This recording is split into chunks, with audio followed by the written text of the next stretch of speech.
Yeah, we are now live.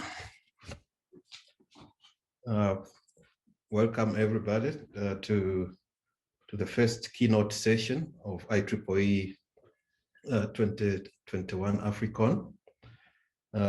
Today in this session, we have the IEEE President and CEO, Susan Katie Land. We have the CEO of CSIR, Dr. Thulani Dlamini,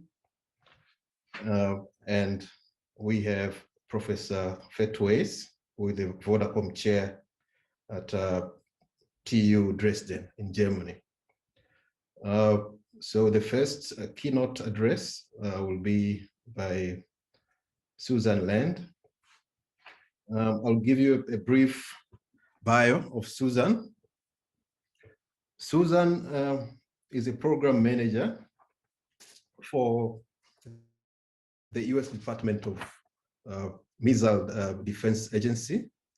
She has more than 30 years of industry experience in application of software engineering methodologies, the management of information systems, and leadership of software development teams.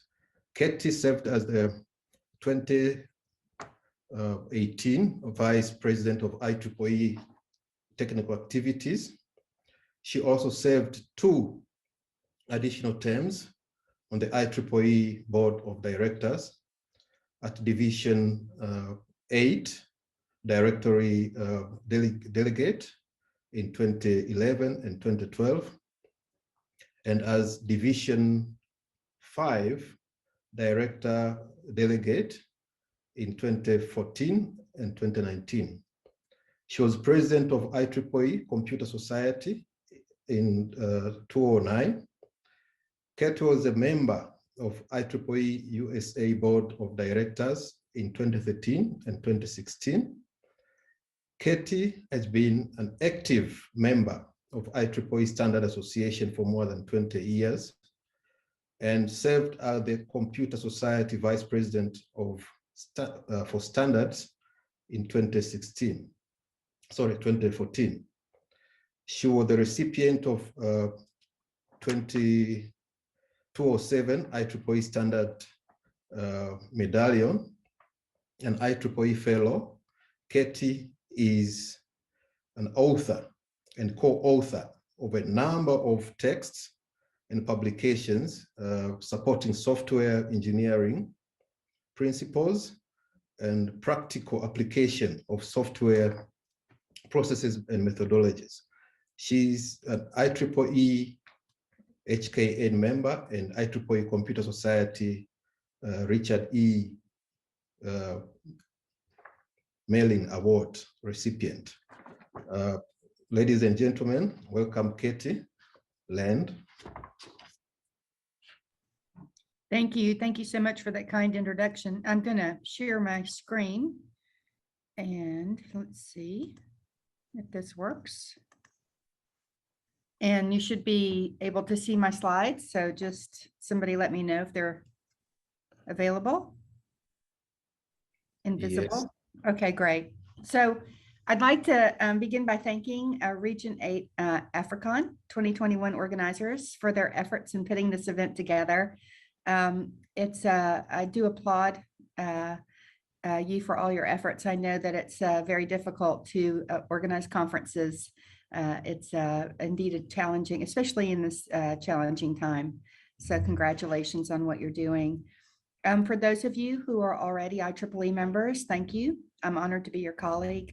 And for those who are not, I hope that by attending this event that it might provide you with some insight into what IEEE does, what it can do for you, and what we might all do together. So my talk today is entitled IEEE in an Internet-Dominated World. What I'm going to talk about are events I see happening in today's social media, its possible impact on the science and technology community, and the role that IEEE and our members must play. But first I'm going to talk a bit about the origins of the internet, the first recorded description of social interactions, that could be enabled through networking were a series of memos written by someone named J.C.R. Licklider of MIT in August of 1968, a long time ago. And in these, he described his galactic network concept. He envisioned a globally interconnected set of computers through which everyone might quickly access data and programs from any site. And in spirit, the concept was very much like the internet of today. Licklider was the first head of the computer research program at ARPA, and we know that today now as DARPA, and starting in October of 1962. While at DARPA, he convinced his successors of the importance of this networking concept. And in a landmark paper called The Computer as a Communication Device, he described a radically new organization of hardware and software designed to support many more simultaneous users than the current systems, to offer them the fast, smooth interaction required for truly effective man-computer partnership. For Licklider, this wasn't just a new technology, but a new optimistic way for human beings to exist in the world. So many papers have been written about the information age, and most agree that the internet has played a decisive role. It started in the 1960s as a way for government researchers. I'm in the government. I was a researcher. I have been a researcher. Might be considered a researcher today, to share information. Computers in the 1960s were large and immobile, and in order to make use of information stored in any one computer, you had to either travel to the site of the computer and transfer magnetic computer tapes back and forth. And the process was around through the early 80s. And I know this because this was the process that I used when I started my first job in a computer lab at Pacific Missile Test Center in the early 80s. And we needed to find a better way to share information. Another catalyst was in the formation of the internet was the heating up of the Cold War. The Soviet Union's launch of Sputnik satellite spurred the US Defense Department to consider ways information could still be disseminated even after a nuclear attack. So this led to the formation of the Advanced Research Projects Agency Network, or ARPANET. And this is the network that ultimately evolved into what we know as the internet. ARPANET was designed to survive subordinate network losses, since the principal reason was that switching nodes and network links were unreliable, even without nuclear attacks.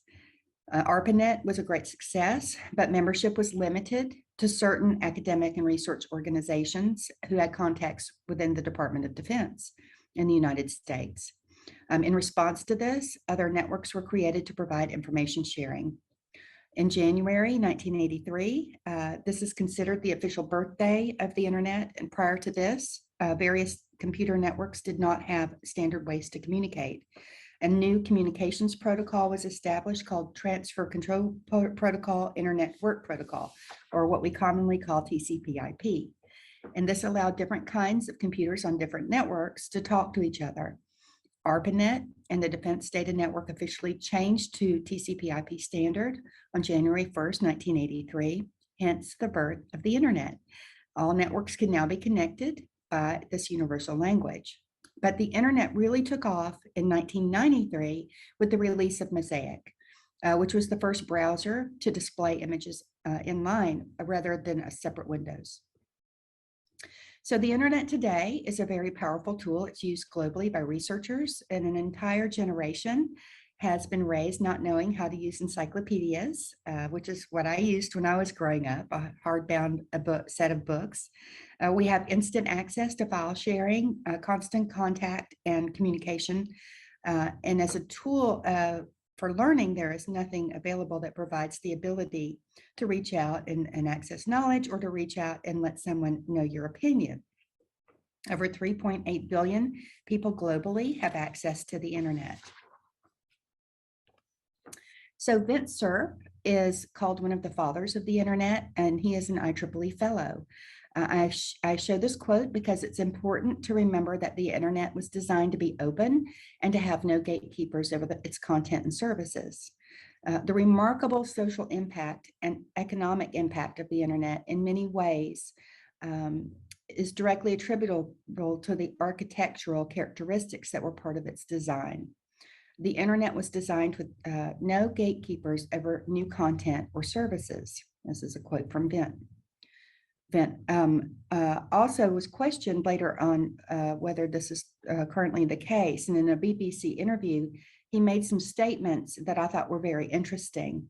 He stated that with the arrival of social networking, that these platforms have basically become subverted, and that we find ourselves challenged in trying to distinguish good information from bad information.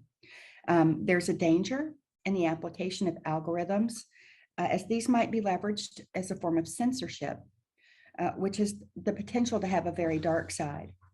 And he goes on to say that the best tool for discernment is wetware, which is the use of your brain and the exercise of critical thinking.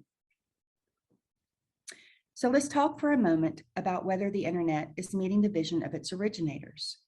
Is it really open to the free and open exchange of information? I would state that now the original vision is fraying. The original vision was built on very specific assumptions, many of which have given way. Licklider envisioned the internet as a patchwork of decentralized networks with no sense of how it would work when a handful of companies are now writing most of its software and manage most of its traffic. Licklider conceived of a level playing field for different networks and protocols, with no sense of how that same openness could enable what has now become a new kind of monopoly power. Most painfully, this new network was imagined as a forum for the free exchange of ideas, with no sense of how predatory and oppressive this exchange has become. Today's technology runs on a string of closed networks comprised of proprietary and monopolized app stores, social networks, and algorithmic feeds. There are some regulatory attempts to support net neutrality, and I'm not going to discuss the pros and cons here today. That's a whole separate briefing. However, a couple of items I've referenced here, US Title II regulation and Section 230, if you want to do some additional research of your own. For one thing, that's for sure, today's internet marketplace is a far cry from that seen as a vehicle for early internet entrepreneurs for the free and open exchange of information. So there's one school of thought that states that the internet is headed in the same direction, if we're not careful, similar to that which freely aired television in the US headed or took the direction that we went in the United States with TV. That the internet will be divided into subscription services, and it may look like that US cable services in the future. It might begin by ISPs offering tiered internet service, limiting customers' access to content, not just to faster service. In other words, your ISP charges you extra to access website and services. In fact, Portuguese internet service provider MEO offers smartphone contracts with monthly data limits and sells additional monthly packages for particular data services.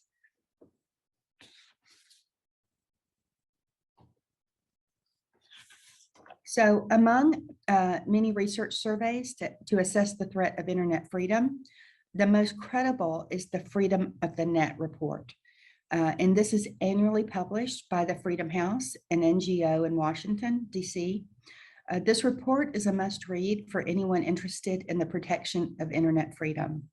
It contains a series of recommendations for policymakers, the private sector, and civil society. Using a comprehensive set of indicators, it has repeatedly reported declining metrics for internet users in many parts of the world since 2011. In its latest publication, it assesses internet freedom for 65 countries, accounting for 87% of internet users worldwide. And according to the latest report, propaganda, emotional manipulation, paid trolls, automated bots, and widespread surveillance are all strangling the immense potential of the internet. It finds that in more than 30 countries, opinion shapers are employed to spread government views. Also, an increasing number of governments are resorting to blanket shutdowns of communications, especially on mobile phones. For many people, freedom of the press or the internet is a subjective term. So the main question is, how do we define a free internet? This would mean an internet without major government censorship, an internet where the government does not block or filter internet content or anything related to politics or human rights or social issues. The internet should also be free of government surveillance and persecution of people who write online. A representative of Freedom House recently told the media that for the 7th consecutive year, our study showcases that freedom has been in decline. This year in particular, that decline has been due to very worrisome threats regarding government manipulation of social media. So I'm sure that everyone here has heard the phrase cancel culture, but I'm going to provide a definition so that we're all level set on what cancel culture means. And I felt the Cambridge Dictionary provided the best definition. And it's a way of behaving in a society or group, especially on social media, in which it's common to completely reject and stop supporting someone because they have said or done something that offends you. Cancel culture can include everything from the most powerful and privileged in our society getting pushed back for saying things that are found distasteful to regular everyday people being targeted for relatively minor infractions. This can happen when the canceled target breaks social norms, expresses opinions on politics, business, and even pop culture. It's happening with more regularity and more frequency. There are a number of arguments against this type of behavior, but I simply just don't like bullies and don't believe that public shaming is the best approach when you want to address an issue you disagree with. It doesn't end well for anyone. The person who is being called out often has a ruined career or lives in fear. And I've not seen it result, most importantly, I haven't seen it result in productive discussions ending in positive change. So a recent Harvard CAPS Harris poll found that 64% of respondents, when surveyed, responded that there is a growing cancel culture, and they felt that it was a threat to their freedom.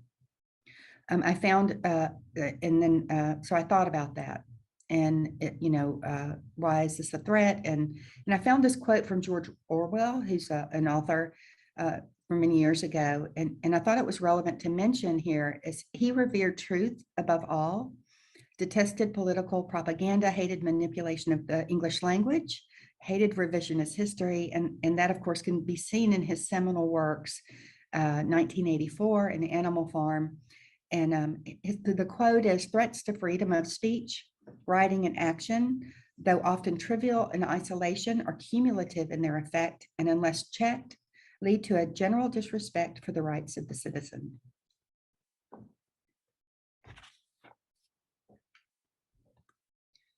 So the statement on the screen is from the director for the Electronic Frontier Foundation, and it echoes how many feel about putting themselves out on social media today.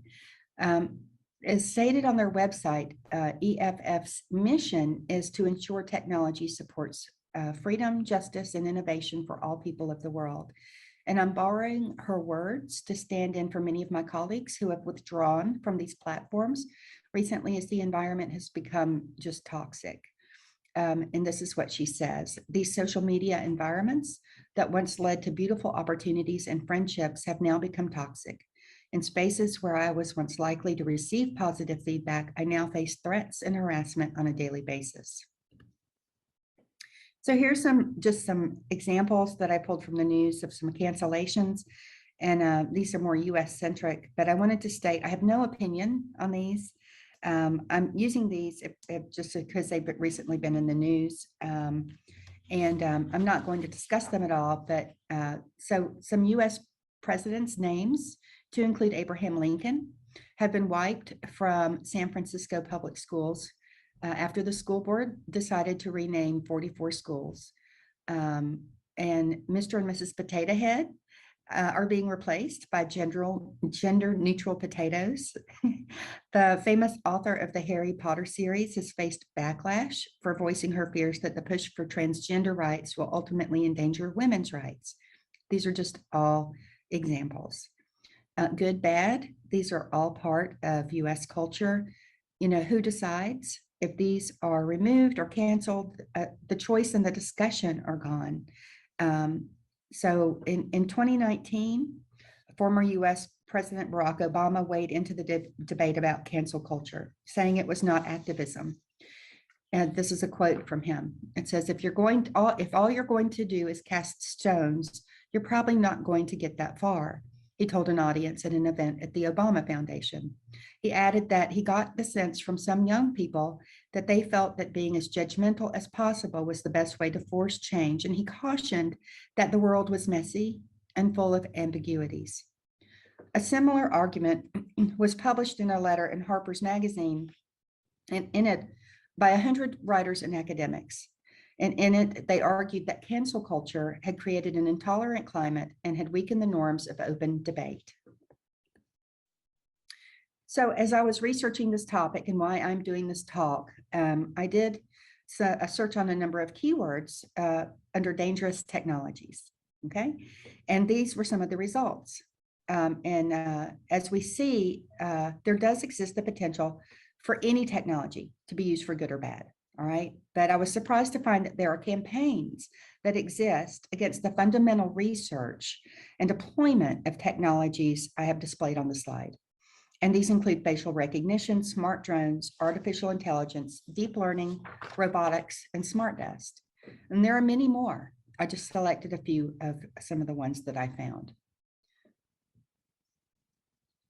In addition to recent calls in the United States to boycott cities, which was having an impact on IEEE conferences, I found a disturbing item related to the National Association of Scholars. The National Association of Scholars is a 501c3 nonprofit organization. It's a membership organization like IEEE that seeks to reform higher education. So the National Association of Scholars was sponsoring a conference with the Independent Institute in Oakland, California. The conference was focused on the discussion of issues associated with science, irresponsible science, or fake science. And one individual who disagreed with the content of the organizers set out to cancel the conference. This is happening at some IEEE conference. I'm just using this as an example. The individual wrote to the speakers to warn them away from the event, and then took to social media to create a firestorm. The organizers held the conference and are quoted as saying, "The truth is we are a traditionalist group of scholars who hold to a rigorous standard of open-mindedness on controversial issues in the sciences. We welcome critiques from anyone who agrees to play by the rules of rational argument, openness, and scrupulous use of evidence." So this is something that those of us within IEEE who organize conferences should take note of. There must always be room within our conferences for technical debate. We must welcome it. In 2020, IEEE created a conduct and safety statement to reinforce this, and there's a portion on the screen. And it can be summarized in that IEEE supports meetings, conferences, and other events that provide a safe, productive, and welcoming environment. And the full statement can be found at IEEE-MCE.org.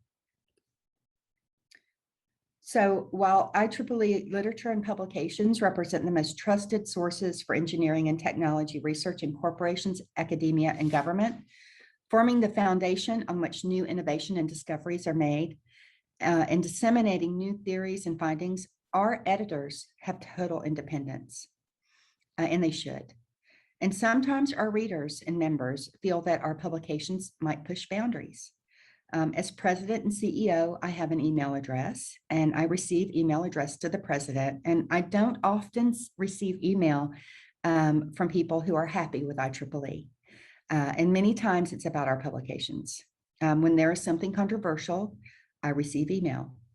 Sometimes our editors push boundaries, and when they do, I hear from people and they demand a retraction. IEEE publications are the most read, offer the most reliable channel, report the most significant research, and advances across very diverse scientific fields. And for over a century, IEEE literature and publications have promoted and disseminated mankind's great scientific and engineering conquests, bringing technology to humanity. Technology professionals and engineers always find it challenging to stay up to date with new and changing technology. It is paramount that we continue to support a free and independent press within IEEE. So I'm on social media, and right now I'm following over about 2,600 IEEE groups on Instagram and have about 4,000 in my Collaboratech network. I'm pretty active on both of these communities. If you follow me on these, you know this. I don't see every post, but I've been on social media for a number of years and remained very proud of our communities within these IEEE communities because of the consistently positive and collaborative discussions I see. I'm not sure if it's because of our code of ethics or simply because of the caliber of people within IEEE, but I have not witnessed any cancel culture you might see on other commercial social media platforms or in these groups. What I see is encouragement and support, and it's important for each of you as you participate online in IEEE forums to remember that as an IEEE member, you are part of a larger constituency and your behavior reflects on this whole. So IEEE's Code of Ethics and Code of Conduct was revised in 2020, and these two codes speak to how our organization supports inclusivity. These reviews and revisions were necessary because our policies had not been seriously reviewed in many years. The updates incorporate high-level principles intended to focus members on key elements of the code, a commitment not to engage in harassment, and the protection of the privacy of others. Upon joining, each member agrees to abide by these codes. Each year upon membership renewal, members are required to revisit and review these codes and reconfirm their agreement. We require this because ethics and integrity are an important part of who we are here at IEEE. So over the years, several research papers and reports have conclusively demonstrated the need for cognitive diversity. According to an experiment run by Harvard Business Review, teams with high deviation from the standard perspective, in other words, cognitive diversity, are more likely to solve a problem than non-diverse teams. A Deloitte report found that cognitive and demographically diverse teams can enhance innovation by 20% and identify and reduce risks by up to 30% from teams that are not. A report from Gartner predicts that through 2022, 75% of organizations that boast a diverse and inclusive culture will be among frontline decision makers and will exceed their financial targets. However, it's not enough to have diversity. You have to ensure that people feel free to discuss their topics. They need to feel included. And as you can see from the information on the slide, organizations that have inclusive cultures are 2 times more likely to meet and exceed their targets, 3 times more likely to be high performing, 6 times more innovative, and 8 times more likely to achieve better outcomes. So a number of committees at IEEE have been doing some very important work over the past number of years in support of diversity and inclusion and ethics. In 2019, the IEEE Board of Directors approved the following IEEE statement in support of diversity and inclusion. And I will just highlight that it requires the talents and perspectives of people with different personal, cultural, and disciplinary backgrounds. And also it strives to promote an inclusive and equitable culture. It was very important that IEEE make this public statement. It shows that IEEE believes in embracing an inclusive, diverse and inclusive culture. And it is a way to intentionally increase its ability to listen to and empower its members and supporters. So why is diversity and inclusion important to IEEE? It's important because we live in a world that's diverse and it's a world that's full of complex problems. And to solve those problems requires an environment of collaboration with active and open engagement. IEEE can uniquely provide this environment, an environment where every individual's passion and commitment is represented and respected, where people feel engaged and empowered, and where we can all work together to support IEEE's mission to advance technology for humanity. It is vital that IEEE live up to the ideals expressed in our Code of Ethics, that IEEE be a place where people feel welcome and included, where we should welcome new and challenging ideas from everyone. This is how we move technology forward. And it's my hope that as we do move forward, we can work together to ensure that IEEE continues to support robust diversity of thought, where differences of opinion can be discussed and resolved collegially, and where we can find consensus in expanding and furthering IEEE's mission. So I've adopted a mantra of I'm often wrong, and remember it. I try to remember it in all situations, because to think of your way of thinking will hold in all situations, and that you always have all the answers is short-sighted. One great thing about IEEE is its focus on consensus building. I've learned much from IEEE over the years about working together and building consensus. Reaching consensus requires listening to others, questioning your stance, and collegial discussion. Good technology requires diversity of thought and dynamic and informed dialogue. This creates common ground where we might cooperate with one another. It's essential for reaching some type of consensus. Most technical approaches, even great ones, do have slight issues with them. And by keeping open dialogue, excuse me, you can correct these missteps, no matter how small early. And for those in leadership positions, being a more approachable leader does not make you less of a leader, but a better example. So if you're working with others, try to have what is called authentic dialogue. This means this is more than plain conversation. Try to have more meaningful conversations where you try to understand your differences of opinion, where you try to examine truths and from varying perspectives. Accept others, even if they're different from you, and empathize with another's perspective.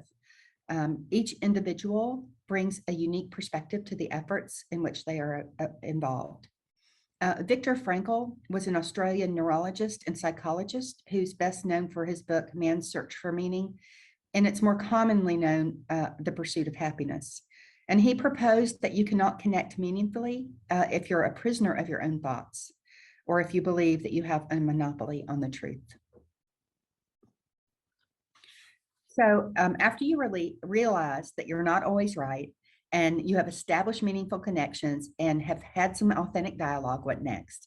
So the scientific method, that's what we technologists really adhere to, should be applied, and it should be applied where possible as a logical, rational problem-solving method. There's no, we don't adhere to some philosophy of belief. We adhere to the scientific method. And one of the most important features of the scientific method is its repeatability, eventually allowing some hypothesis to be widely accepted. So science should always be open to new approaches and ideas, and to test these ideas, we use the scientific method. So perhaps you think this is an obvious statement, but you know, science is an ongoing process where new discoveries change old theories. And here's an example.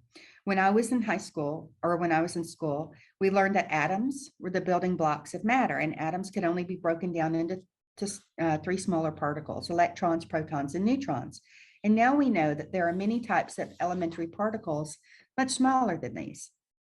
So we must never forget that everything we know must be proven through hypothesis and test, and that this must be repeatable. I will say that I have seen some great and wonderful individuals turn into the worst cancelers when provided with new approaches that challenge their long-held scientific beliefs, often reacting with skepticism and downright hostility. So here's some examples that I've seen renowned scientists, engineers, technologists, rather than rationally examining ideas that cause discomfort, dismiss ideas offhandedly, attack people for advancing them, and this is the technological version of cancel culture.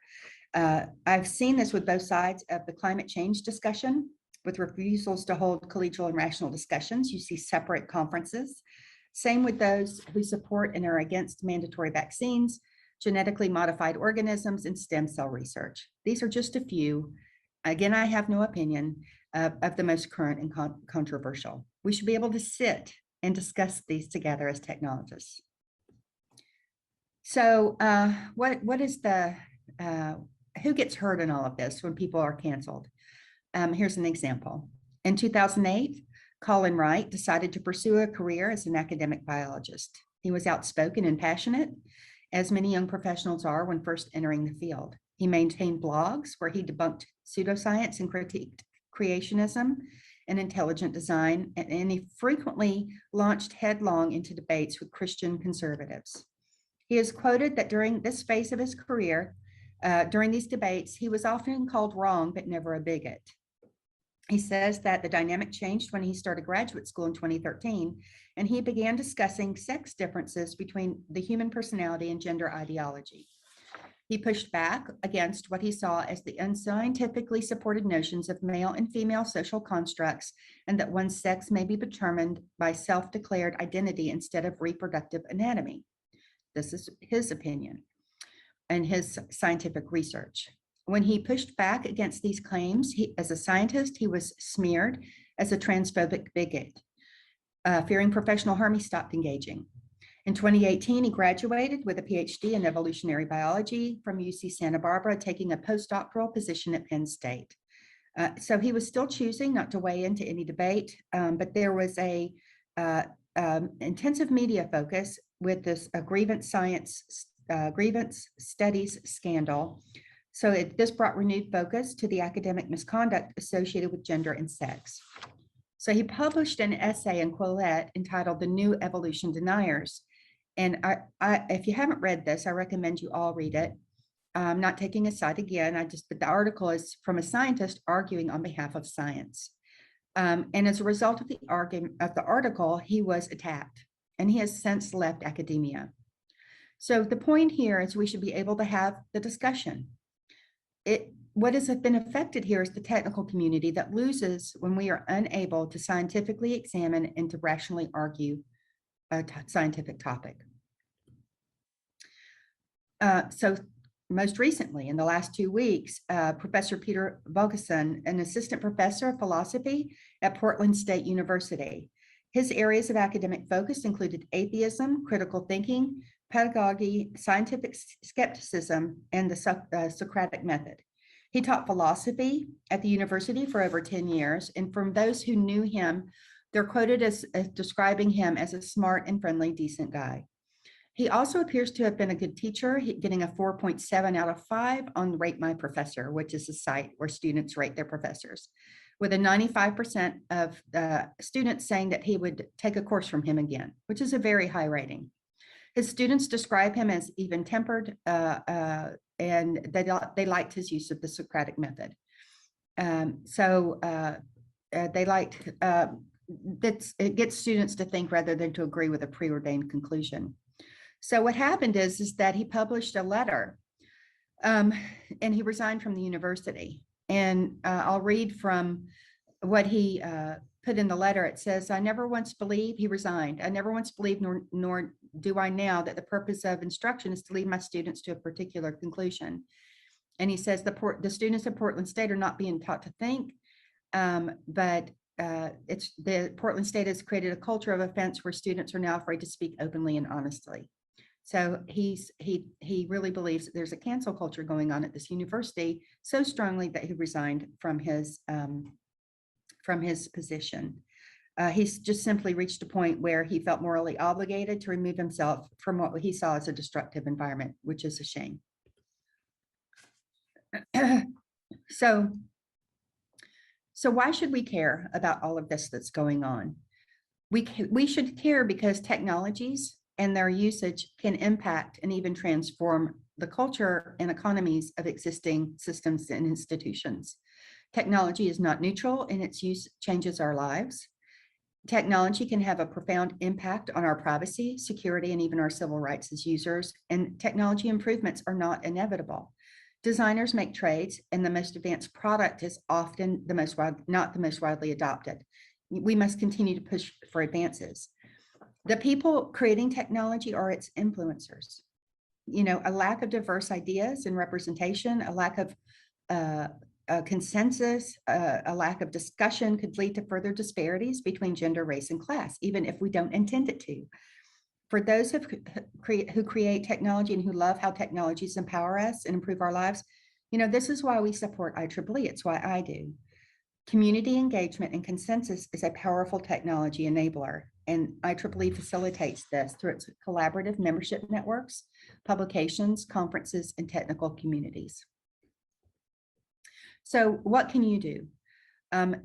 As we work together to support the mission and vision of IEEE, we must remain steadfast in our support for open dialogue, collegial discussion, and the use of standardized peer-reviewed approach in support of scientific research. These will remain critical tools for successfully navigating our complex world. Without them, we would be forced to rely solely on intuition, other people's authority, or just simply blind luck. While many of us may feel confident in our abilities to decipher and interact with the world around us, history is filled with examples of how very wrong we can be when we fail to recognize the need for evidence in supporting claims. It's important that each of us continue to provide support for collaborative, free, and open technical discussion on IEEE platforms, that we provide support for our colleagues, even when their viewpoints might diverge from our own, and continually work to find common ground, and that we uphold the IEEE Code of Ethics and participate and actively listen. IEEE is the world's largest technical professional society. Our members are vibrant, diverse engineering and scientific professionals working across academia, industry, and government who are committed to elevating their professional image, expanding their global network, connecting with peers locally, and giving back to their communities. IEEE's core purpose is to foster technological innovation and excellence to the benefit of humanity. The vision for IEEE is to be essential to the global technical community, to technical professionals everywhere, and to be universally recognized for contributions of technology and technical professionals in improving global conditions. Let's work together to continue to support what has been a long history of technical collaboration in support of this mission and vision. So as I close, I would like to thank you for your dedication and perseverance this year. IEEE is an international community, and it's truly unlike any other. There is no group on the planet that is driving more advances in technology across the widest breadth of fields of disciplines than IEEE. As you reflect on what I've presented today, along with the mission and vision of IEEE and the role you have to play, remember the reason you joined IEEE if you're a member, why you like volunteering, why you believe in the mission and vision. There are many reasons why I'm so proud to lead this dynamic organization. And the one reason I'll cite here today is that I see so many of our members who do remain committed to our code of ethics and conduct. Thank you so much.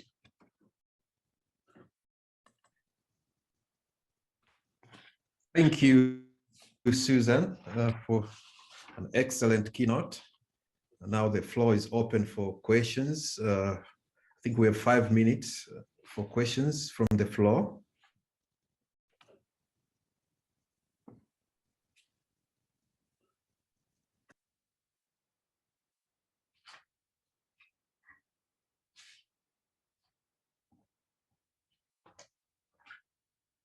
Konstantinos, any question? Hi, everyone.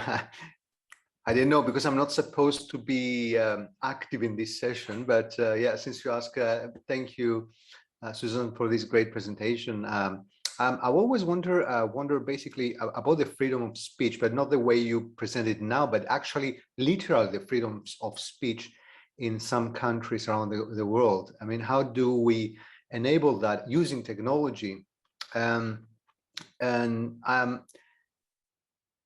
Well, I guess we have in some way we have to be invasive because providing freedom of speech in some cases, some people might not like it, but how do we use technology to allow people to sort of show that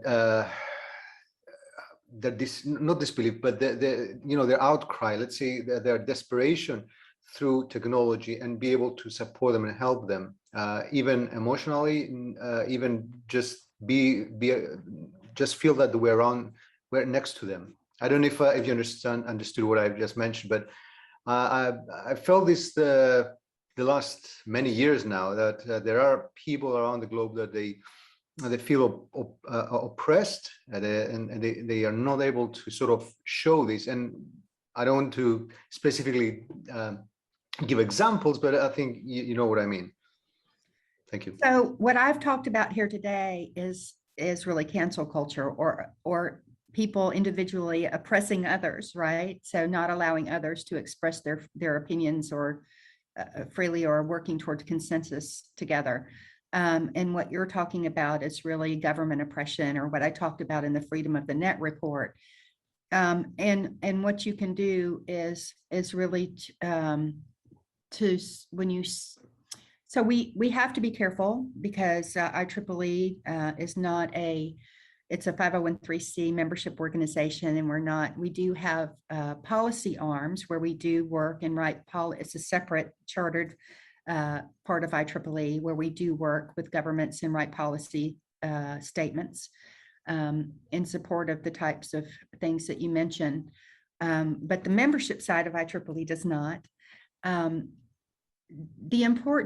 What we have done in the last 2 to 3 years, very importantly, is through our diversity and inclusion efforts throughout IEEE, is we are paying attention. I started this when I was VP of Technical Activities, and I'm continuing it now throughout IEEE with the help of Andrea Goldsmith and many other volunteers across IEEE, is paying attention. We are a global organization, paying attention to including all of our global members across IEEE, in the IEEE committees, collecting metrics and measures to make sure that when we look around across the committees throughout IEEE, that it's not so US centric, that we are as inclusive as possible, and that the voices are heard, at least within IEEE. I do agree with you about the frustration for many of our folks. We are in 160 countries across the world, and many of our members are in countries where they do not have many freedoms. But all we can do is work together. Technology is power, and it's a universal language. And if we just continue to work forward together in a collaborative manner, I think we can help those. Thank you very much.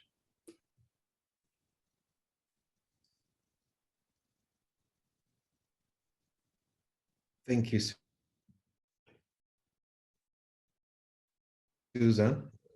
It seems we don't have any more questions from the floor. You can continue to have your breakfast. Okay. Thank you so much for the opportunity.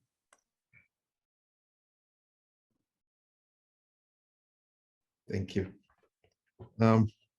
So our next keynote speaker is Dr. Thulani Dlamini. Dr. Thulani Dlamini is the Chief Executive Officer, CEO of the Council for Scientific and Industrial Research, CSIR, South Africa. He was appointed in this position in February 2017. He joined the CSIR in 2005, as the head of the National Laser Center. And 2008, he was appointed in the position of Group Executive Research and Development, a position he held until 2011, when he left the CSIR to join SASO. At SASO, he was Executive Manager, Research and Development, and later became the Vice President for Strategic Research and Technology. Dr. Dlamini holds a PhD in chemistry, focusing on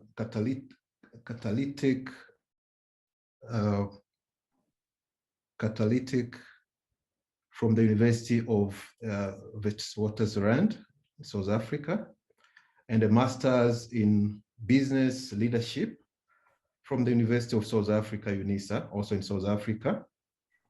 He holds 5 patents in the field of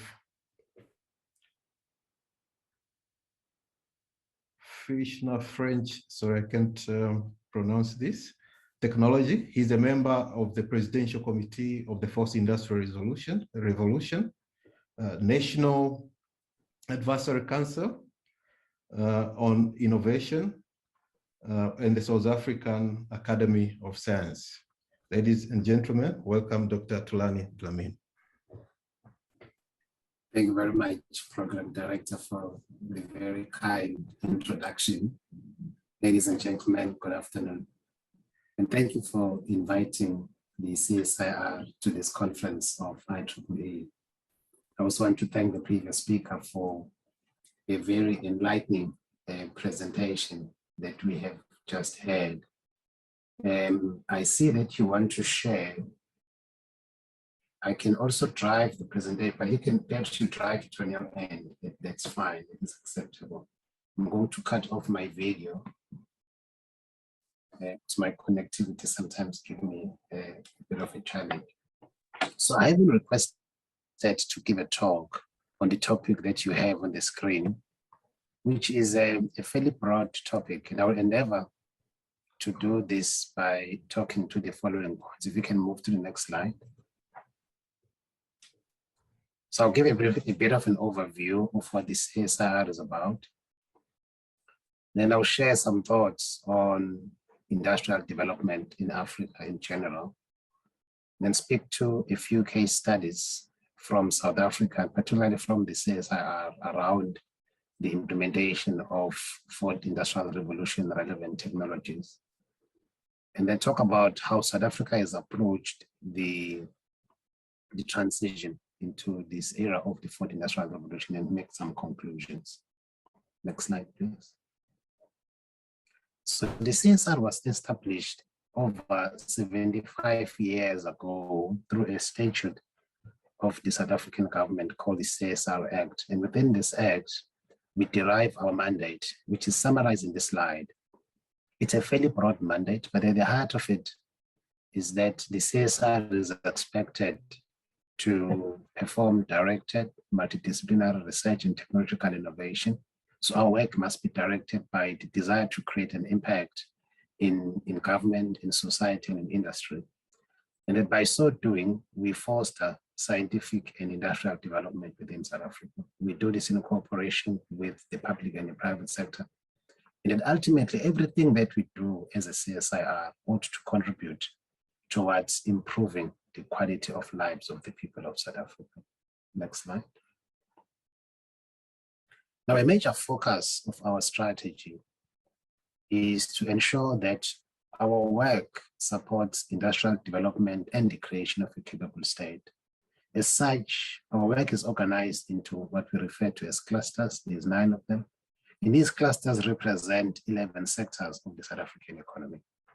So the multidisciplinary research that we undertake applies fourth industrial revolution technologies and covers the areas of advanced agriculture and food, which includes things like advanced precision agriculture.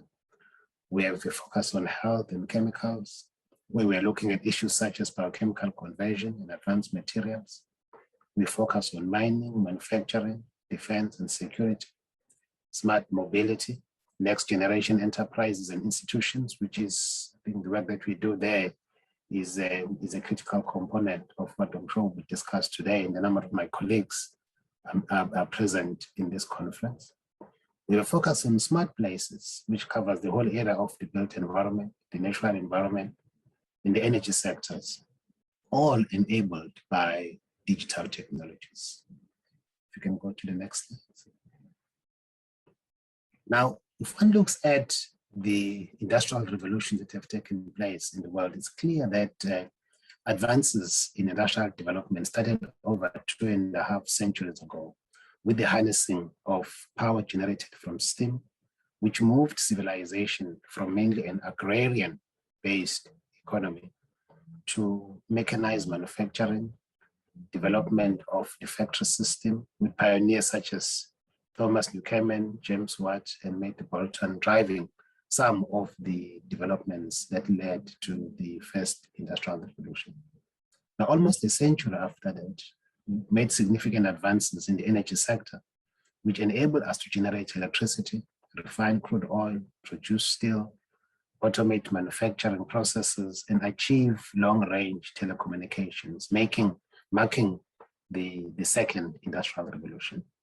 Now, the third industrial revolution saw the introduction of more advanced automation, electronics, computers, driven by the development and the application of semiconductors. I think the previous speaker gave a very nice historical evolution of the computer, which I think spearheaded a lot of what one observed during the third industrial revolution.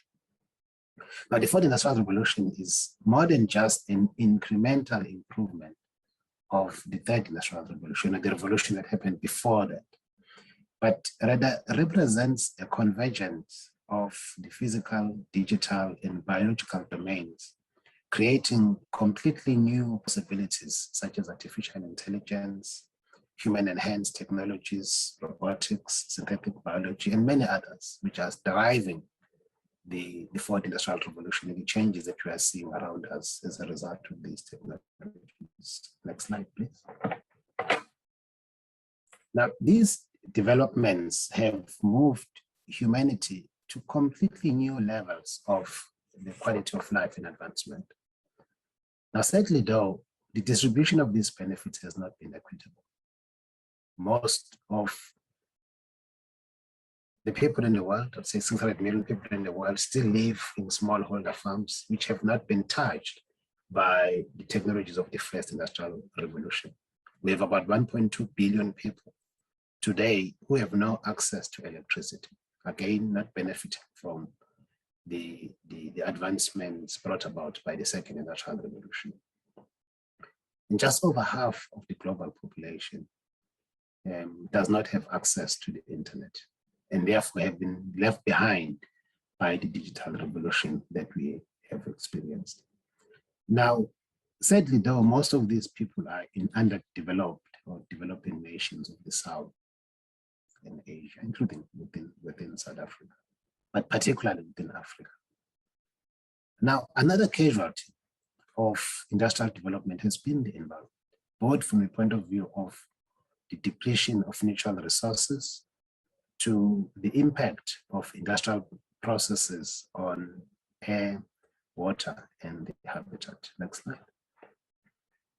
And therefore, I suppose the question that we need to ask ourselves is, how can we ensure that the benefits of the fourth industrial revolution are indeed equitable and uplift the whole of society, that no one is left behind, and that we can avoid or even reverse some of the negative impacts of the previous three industrial revolutions. Next slide. Some of the noticeable impacts of the fourth industrial revolution that we have observed include a significant progress that we are seeing in terms of the digital domain, within the extension of the digital domain through new computing technologies, DLT, cyber physical systems, and artificial intelligence. We're also seeing changes to our understanding of the human being brought about by advances in biotechnology, neurotechnology, visual as well as augmented realities. We are seeing a reformation of the physical world happening as a result of the introduction of technologies such as robotics, the use of advanced materials, additive manufacturing, 3D printing, and many others. Also, what we are seeing is a change in terms of the environment, where we're seeing new advances in terms of energy capture, storage, and transmission. We're seeing new advances in terms of geoengineering as well as space technologies. All of these are visible positive impacts and advances that we are seeing being brought about by the fourth industrial revolution. Now, if one takes a step back, if you go to the next slide, and looks at how Africa has developed over the years in terms of its own industrialization path and journey. Now, industrial development in Africa started in the early 20th century, around the 1920s, driven primarily by the export of low value raw materials and the import of high value goods. Now, a major characteristic of this development was that it deprived African countries the true value of their natural resources and created a culture of economic dependence in the poor balance of payment. Now, with the advent of independence, most African countries adopted industrialization strategies that focused on import substitution as a response to the previous experience. The strategy did not achieve the desired results, though, mainly due to the lack of skilled human capital, access to capital, technology, as well as infrastructure, and many other issues associated with that.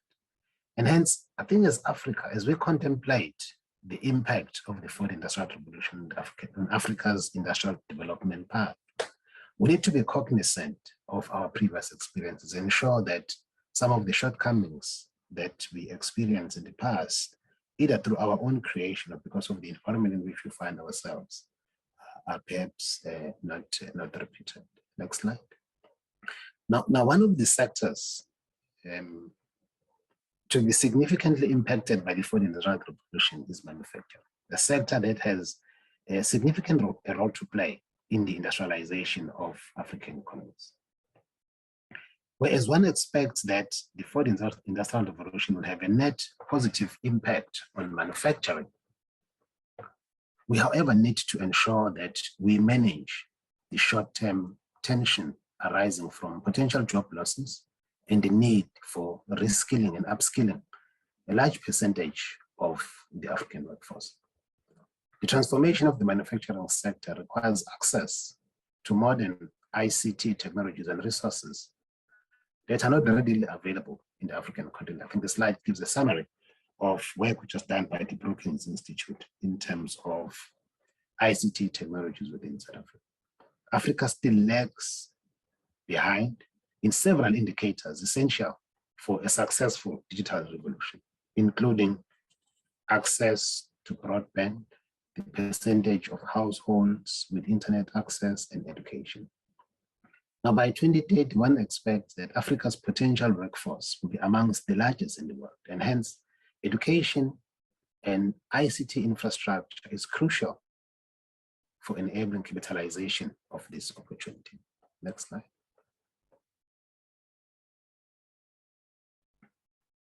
Now, to support the readiness of the South African manufacturing sector, the CSIR has created two platforms focusing on the digital transformation. One is the Learning Factory, and the other is the Smart Factory. Now, the Learning Factory focuses on skills development in the fourth industrial revolution and represent a realistic manufacturing environment for education, training, and research. Whereas the Smart Factory focuses on the digital transformation of industrial production environments, such as using the fourth industrial revolution technologies to improve industrial competitiveness, and covers aspects of product development, product lifecycle management, the application of production systems. It promotes skills development in the manufacturing sector. We look at areas of pure and applied research. And of course, there is a natural synergy between the Smart Factory and the Learning Factory, and there are clear overlaps that exist between the two. Next slide. Next slide, please.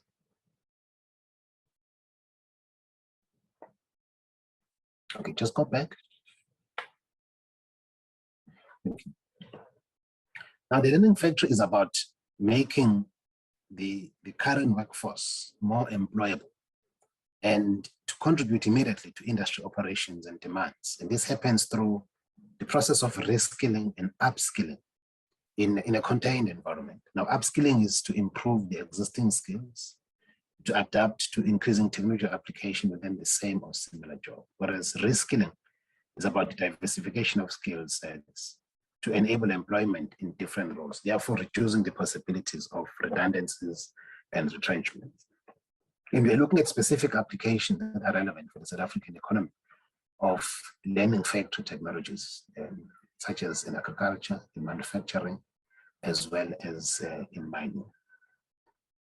Next slide. We are then also in the process of completing a national framework for the implementation of learning factories in partnership with various role players, such as UNIDO, our TVET colleges, universities, and industry bodies, and many others.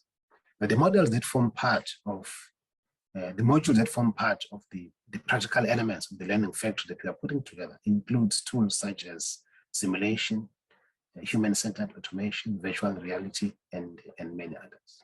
Next slide. Now, if one looks at the smart factory that we are working on as a CSIR, here the intention is to create a flexible system that can self-optimize performance across a broader network, self-adapt to and learn from new conditions in real or near real time, and autonomously run entire production processes that encompasses all aspects of the product life cycle, from prototyping to pre-production as well as into final production. Next slide. Now, our smart factory model or concept is underpinned by 3 digital twins which are virtual representations of the physical world. And these digital twins focus on product development, manufacturing system or process development, as well as production.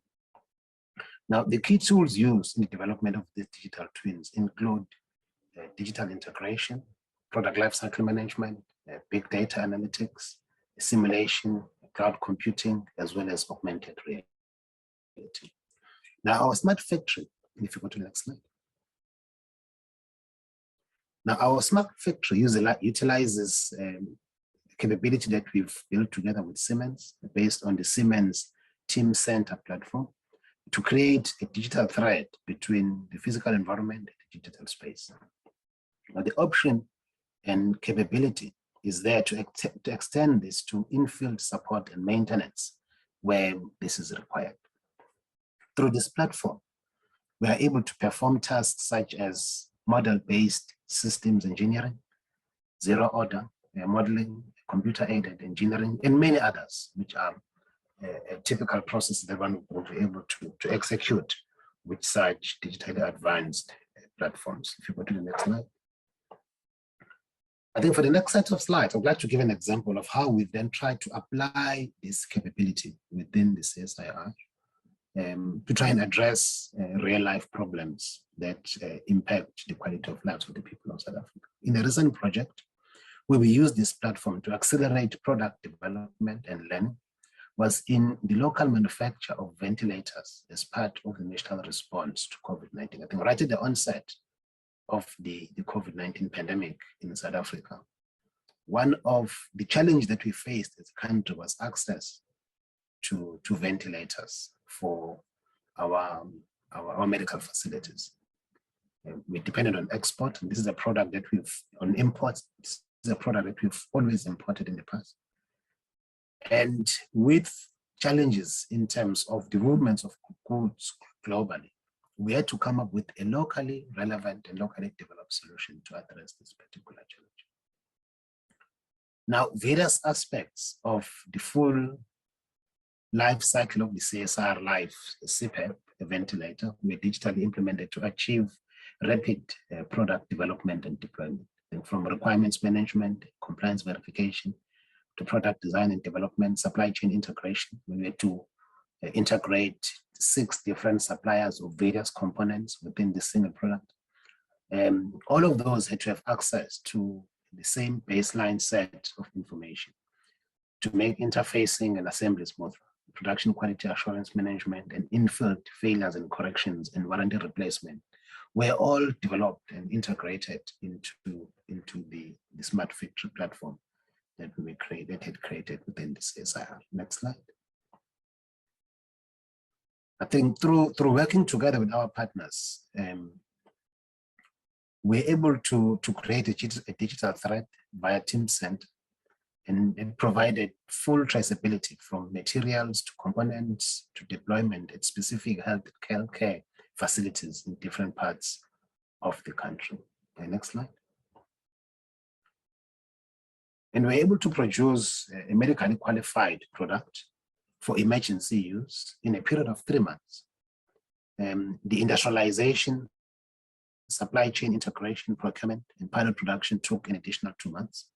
And we're able to ramp up production up to a total of 18,000 units and 27,000 additional patient circuits in an additional 6 months period. So the whole product from idea to completed production, including technology localization, took about 11 months in total to have a medical device that we've deployed in various hospitals in South Africa, and which from the feedback and the responses we've received from medical practitioners within South Africa has saved many, many, many lives as a result. I think the map on the right gives an indication of where some of these devices are deployed within South Africa. I think one was able to do all of this, of course, by using a digital platform such as the one that we've created in our smart factory environment. And next slide. We can skip this slide. I think I've spoken to this point already. Next slide. I think other than creating technology-specific solutions like the one that I've just referred to now, I think we also need to invest in the establishment of institutions that will support the development and deployment of 4IR technologies. And in this regard, the CSIR has established a research center on emerging digital technologies of the fourth industrial revolution. Now, this center focuses on technology and solution development underpinned by capabilities in advanced Internet of Things, distributed ledger technologies, artificial intelligence, as well as augmented realities. Those are the three thrusts of capability development within the center that has been created by the CSIR. Next slide. Now, some of the problems that we are trying to solve include using Internet of Things to address fall of roof in our mines as an early warning system, the monitoring the development of defects in PV modules via electroluminescence technology, using DLT to reduce incidents of irregularities during public procurement, and supporting planning for the national energy system through the use of augmented reality. So these are real life problems that we are trying to solve using digitally enabled technologies. Next slide. If one looks at a national level, I think South Africa has taken a strategic approach to responding to the fourth industrial revolution. Now, one of these is the Presidential Commission on the Fourth Industrial Revolution, which produced a report last year, the year before last, with a national roadmap for the Fourth Industrial Revolution. Now, the report makes 8 very firm recommendations, which include, of course, investing in human capital, setting up an artificial intelligence institute, establishing a platform for advanced manufacturing and new materials, all the way to issues of policy and legislation, infrastructure, as well as creating a 4IR strategy implementation and coordination council in the presidency. So I think at a political level and within our government, I think there's a very clear realization that we need to think differently, and we need to ensure that as a country, we position ourselves very strongly in a coordinated manner to take advantage, to benefit from the potential that the fourth industrial revolution brings for South Africa. Now, the second critical intervention, which looks at issues of policy and frameworks for the creation of an environment that will support the development, and the deployment and adoption of 4IR technologies, is the World Economic Forum affiliated Center for the Fourth Industrial Revolution, which is hosted by the CSIR. Now, South Africa is one of 2 countries in the African continent to host such a center. I think it enables us to form part of a very broad network of similar centers in other parts of the world. So we can share experiences and learnings, not just from technology, but also not just from the point of view of technology, but in terms of what one needs to do to create an enabling environment to allow for the adoption of 4IR relevant technologies, addressing some of the issues that I spoke about earlier. Also, the recently published Science and Technology white paper and its implementation plan, which is referred to as the decadal plan, I think places a significant emphasis on the role of 4R technologies as an enabler for economic development and transformation and advancement within South Africa. Next slide. So in conclusion, I think we have a responsibility as researchers, as scientists, and as leaders to ensure that technologies of the fourth industrial revolution address some of the challenges that we are facing as a world. I think the issues of inequality, we need to ensure that the benefits of these technologies are evenly distributed amongst the different communities and different sectors of society. We need to ensure that these technologies also protect vulnerable populations, that they protect the environment, they also protect our future generations. And that the fourth industrial revolution technologies are human-led and human-centered, and not driven primarily by profit motives. So thank you very much, Program Director, for giving us the opportunity to share our thoughts on this particular topic. Thank you. Thank you very much, Dr. Dlamini, for an excellent keynote address. We are opening the floor for questions. I've been told that the questions can come through the text, and I can see some text already.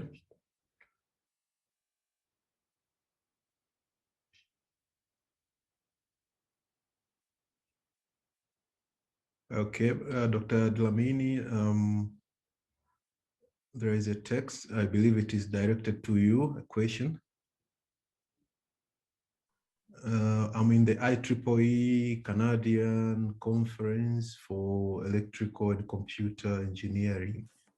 According to my calendar, no, this is not a question. Okay, look like this, just some comments. And they're not questions. So we'll give the floor some few minutes for any question through the text. Otherwise, they can always reach Dr. Dlamini throughout the conference. He can come back and respond to questions that are sent to his profile.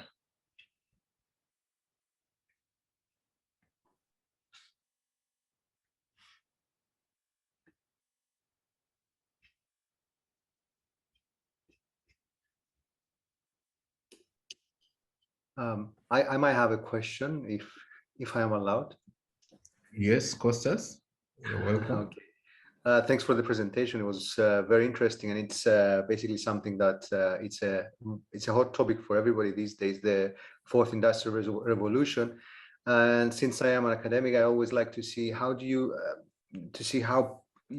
basically how industry can involve students and academia. How do you plan preparing, let's say, the youth, the younger generation of engineers, scientists in South Africa to sort of carry on and implement this, this scheme, which is very, very good for the country and for the continent.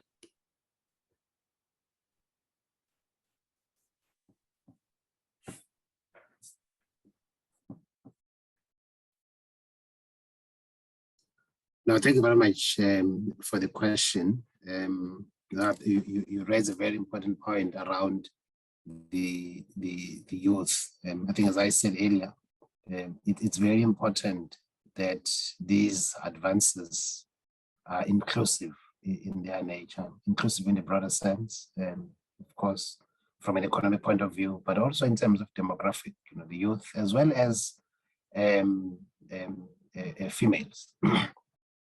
I think there are many ways in which this is being done, and of course one can always improve. One is at the level of capacity development and capability development, that we ensure that the human capital development program that we drive, which are focusing on the skills development, the upskilling and the reskilling that is taking place, is representative in terms of having sufficient youth participation in that.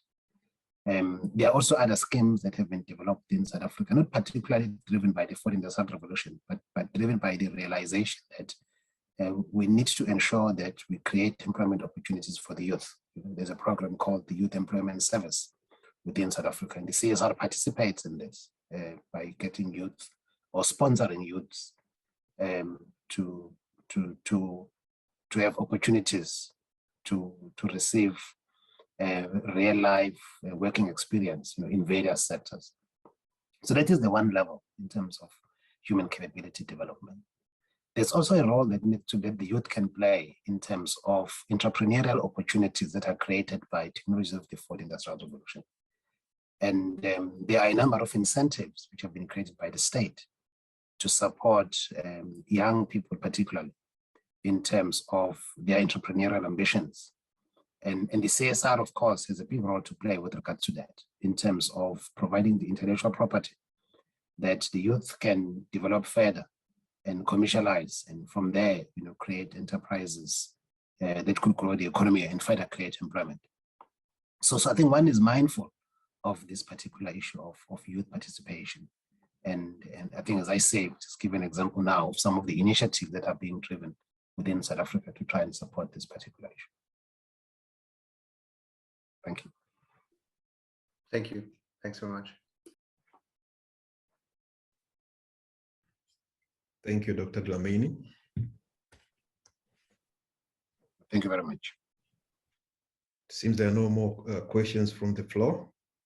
We'll always reach you with texts that will be posted throughout the conference, because the keynote address will be available in the platform. It's a pleasure. Thank you.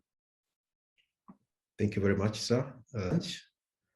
But you are welcome to continue supporting us throughout the conference.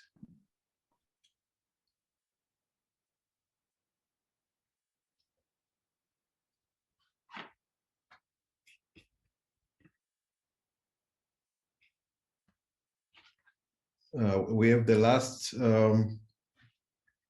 keynote address by Professor Gerhard Fettweiss, with the Vodafone chair and professor at TU-Dresden.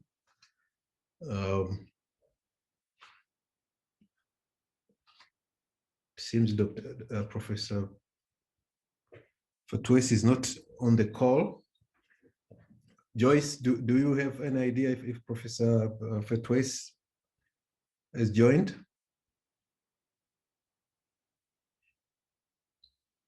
No, but let me follow up with him. Okay, thank you. We can have a 5-minute break while we wait for Professor Fettweiss. Thank you very much.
Dr. Dlamini, we have a question for you from Rishen from CSIR. Is asking whether do you have any influence on maintaining safety and security across Africa on unlocking 4IR?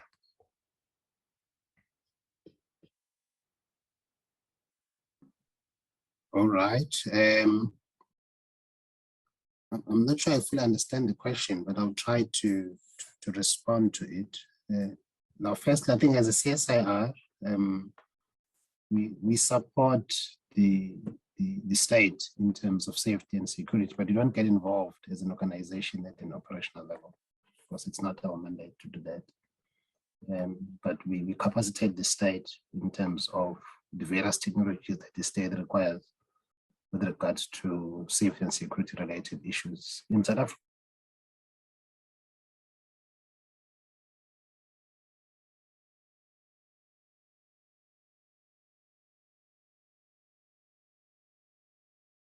As well as, of course, in other ability, through the various arrangements that we do in terms of supporting the flying and deploying the best available technology for that. So I think our influence is indirect through the support that we provide to the state.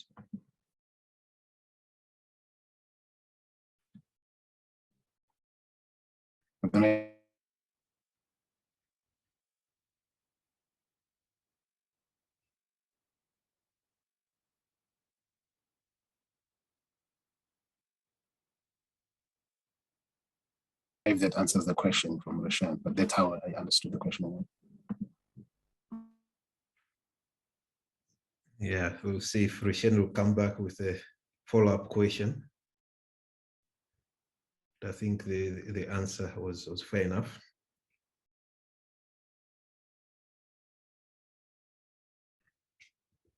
Joyce, any updates from Professor Fettweiss? Any success?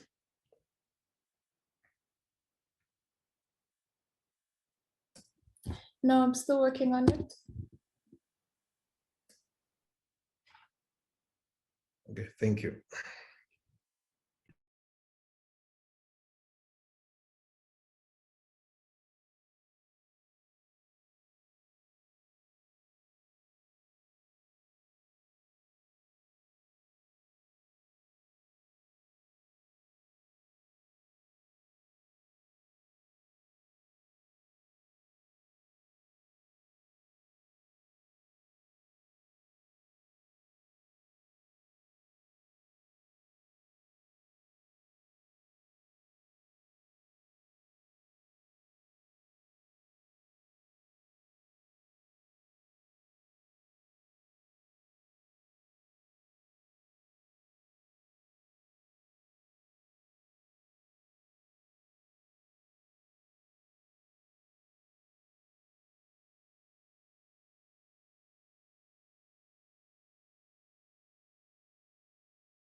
Thank you.